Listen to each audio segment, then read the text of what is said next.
Sejam bem-vindos, meus amigos, ao canal Ouvindo um Bom Livro.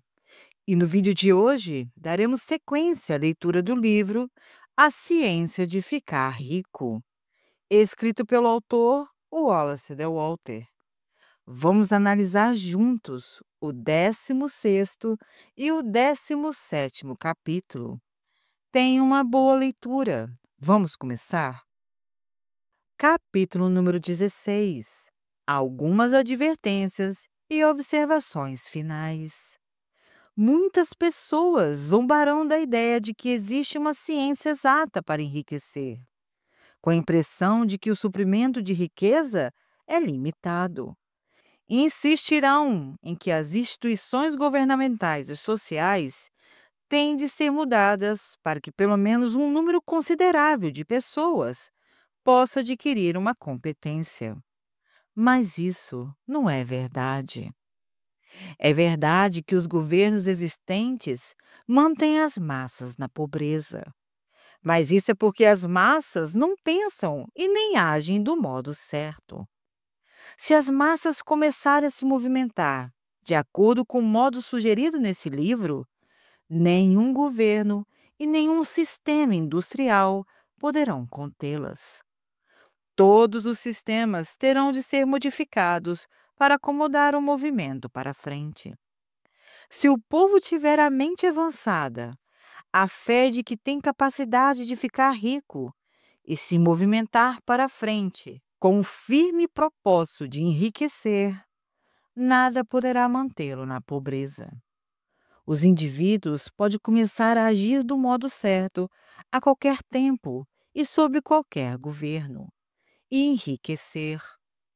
E quando um número considerável de indivíduos fizer isso sobre um governo, provocará a mudança do sistema a fim de abrir caminho para os outros. Quanto maior o número de homens que enriquecem num plano competitivo, pior a situação para os outros. Quanto maior o número dos que enriquecem no plano criativo, melhor para os outros. A salvação econômica das massas só pode ser realizada se um grande número de pessoas praticar o método científico descrito nesse livro e todas se tornarem ricas.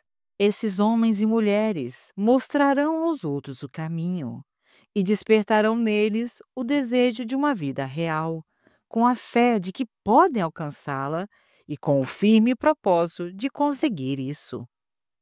Porém, por enquanto, basta saber que nem o governo sobre o qual vivemos e nem o sistema capitalista ou competitivo da indústria podem impedi-lo de enriquecer. Quando você entra no plano de pensamento criativo, coloca-se acima de todas essas coisas e torna-se cidadão de um outro reino.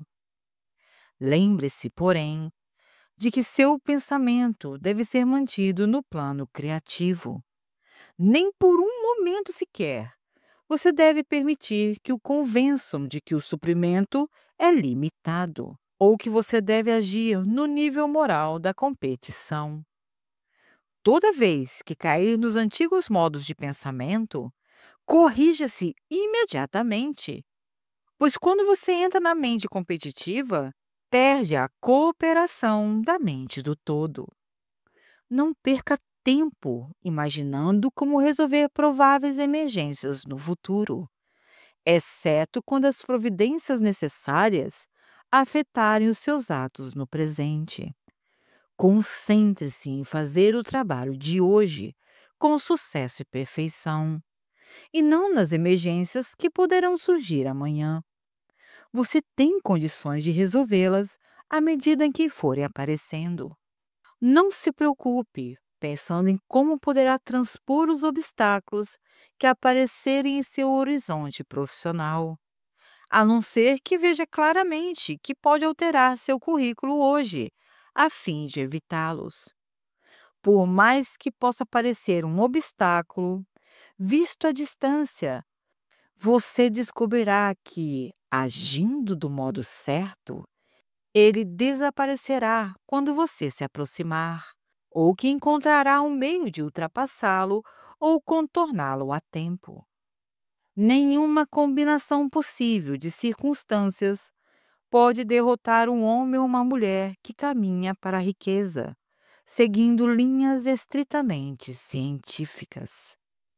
Nenhum homem ou mulher que obedeça a essas leis deixará de enriquecer. Assim como 2 multiplicado por 2 são sempre 4. Não tenha pensamentos angustiantes sobre possíveis desastres, obstáculos, pânico ou combinações desfavoráveis de circunstâncias.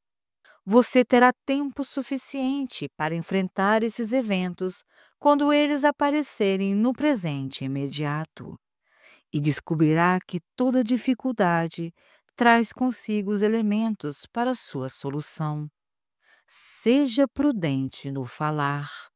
Nunca fale sobre si mesmo, em seus casos, negócios ou qualquer outra coisa, de modo triste ou desencorajador. Jamais admita ou insinue a possibilidade de fracasso. Nunca diga que os tempos estão difíceis ou que as condições de um negócio são duvidosas. Os tempos podem estar difíceis e o sucesso de um negócio pode ser incerto para os que estão no plano competitivo, mas nunca para você. Você pode criar o que quiser e está acima do medo. Quando os outros estiverem passando por tempos difíceis e os negócios andando mal, você encontrará suas maiores oportunidades. Aprenda a pensar no mundo e a vê-lo como algo de transformação, algo que está crescendo, e considerar o mal aparente apenas como algo mal resolvido. Fale sempre em termos de crescimento. Do contrário, estará negando a sua fé, e negar a fé significa perdê-la. Nunca fique desapontado. Você não pode conseguir algo no momento que esperava, e isso talvez pareça um fracasso. Mas se mantiver a fé, constatará que o fracasso é apenas aparente. Continue a agir do modo certo.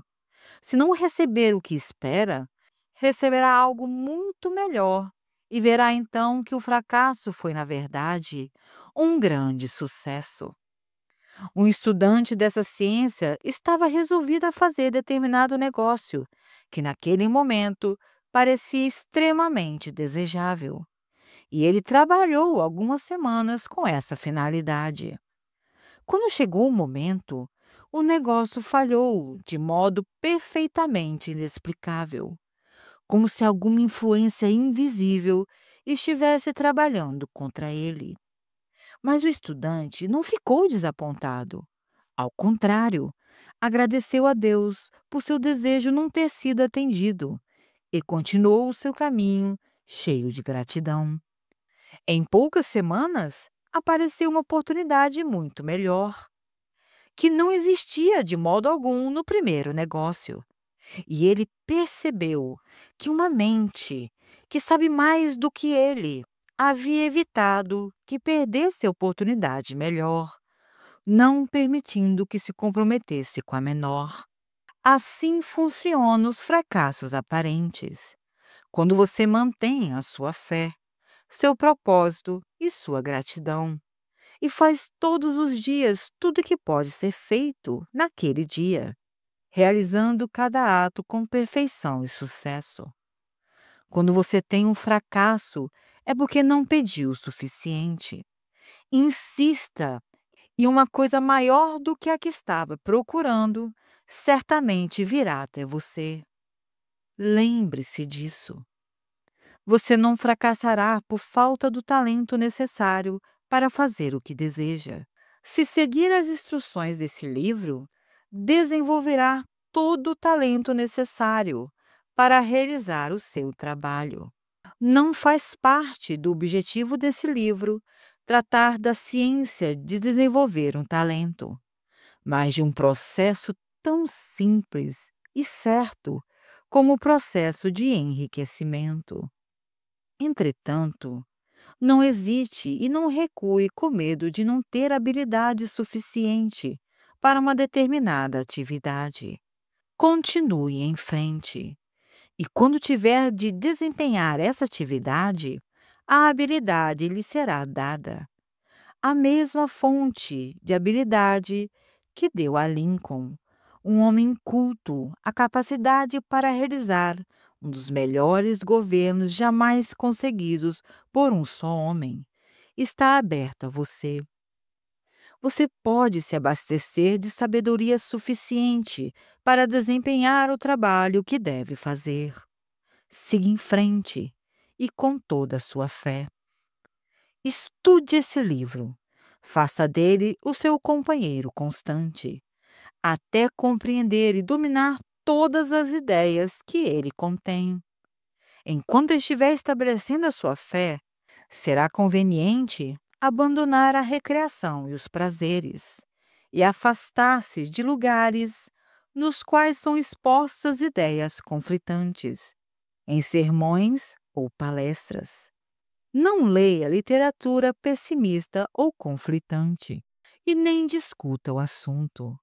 Não leia muita coisa além dos autores mencionados no prefácio. Passe a maior parte do seu lazer contemplando a imagem criada em seu pensamento, cultivando a gratidão e lendo este livro. Ele contém tudo o que você precisa saber sobre a ciência do enriquecimento. E você encontrará os pontos essenciais resumidos no capítulo seguinte. Capítulo número 17. Resumo da ciência de ficar rico. Existe uma matéria pensante, na qual todas as coisas são feitas, e que em seu estado original penetra e preenche todos os interespaços do universo. Um pensamento nessa substância produz a coisa imaginada por ele. O homem pode formar coisas em seu pensamento, e ao imprimir esses pensamentos à substância informe, pode fazer com que seja criada a coisa na qual pensou. Para fazer isso, o homem deve passar da mente competitiva para a mente criativa. Do contrário, não pode estar em harmonia com a inteligência informe, que é sempre criativa e nunca competitiva em essência. O homem pode alcançar a harmonia completa com a substância informe, conservando uma gratidão viva e sincera pelas bênçãos que ela lhe concede. A gratidão faz com que a mente do homem se una à inteligência da substância, de modo que os pensamentos dele sejam recebidos pela informe. O homem só pode se manter no plano criativo unindo-se à inteligência informe, por meio de um sentimento profundo e constante de gratidão. O homem deve formar uma imagem clara e precisa das coisas que deseja ter, fazer ou ser, e deve manter essa imagem em seu pensamento, sendo ao mesmo tempo profundamente agradecido ao Supremo pela realização de todos os seus desejos. O homem que quer ficar rico deve passar as suas horas de lazer contemplando sua visão e agradecendo sinceramente o fato de estar recebendo a realidade.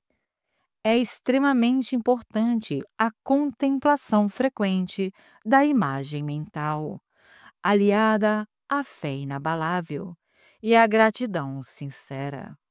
Este é o processo pelo qual a imagem é enviada informe e que ativa as forças criativas. A energia criativa funciona por meio dos canais estabelecidos do crescimento natural e da ordem industrial e social.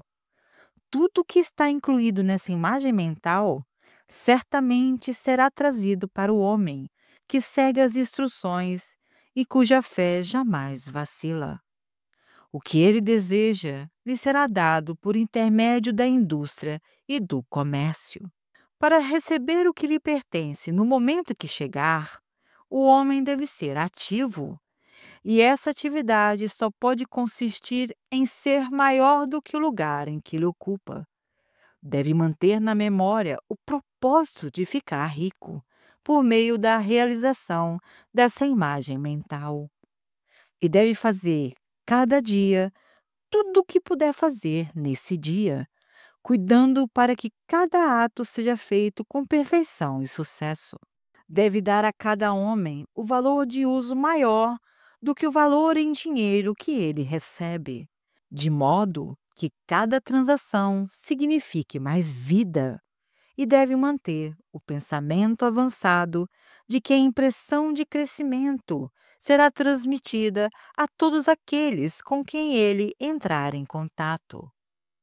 Os homens e as mulheres que seguirem essas instruções certamente ficarão ricos, e as riquezas que receberem terão a proporção exata da clareza de sua visão, da firmeza de seu propósito, da solidez de sua fé e da profundidade de sua gratidão. Bem, meus amigos, termina aqui a leitura do 16º e o 17º capítulo do livro A Ciência de Ficar Rico, escrito pelo autor Wallace de Walter. E se você gostou desse vídeo, curta, compartilhe com seus amigos e familiares, para que mais pessoas possam ouvir um bom livro. E se você quiser adquirir essa obra-prima do autor Wallace de Walter, deixarei o link abaixo na descrição desse vídeo. E no mais, muito obrigada. Fiquem com Deus e até a próxima. Beijos.